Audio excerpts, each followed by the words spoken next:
Voilà, bonjour Karine, tu as animé le stage Senpai Kōai qui vient de se tenir à Saint-Imier. Est-ce que tu peux déjà nous dire deux mots sur ce qu'est un Senpai et un Kōai? La relation Senpai-Kōai, c'est la relation de base dans un dojo. Le Senpai est celui qui est venu avant, le Kōai c'est celui qui vient après. Et il y a toute la relation entre l'un et l'autre dans toute la vie du dojo, dans toute la pratique. Le Senpai c'est celui qui guide sans dominer. Et le Kōai c'est celui qui suit sans se soumettre. Et ça c'est toute une relation de travail, de pratique qui est importante et qu'on a essayé de faire vivre dans ce stage aujourd'hui.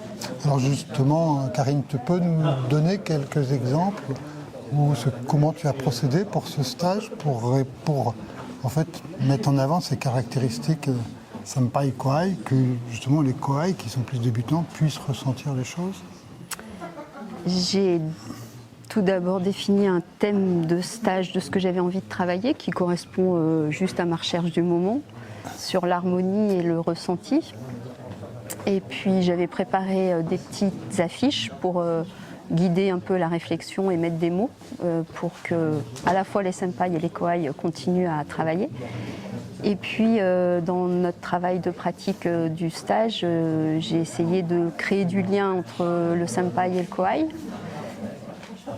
et de guider plus sur le ressenti, l'harmonie plutôt que sur la technique et la saisie.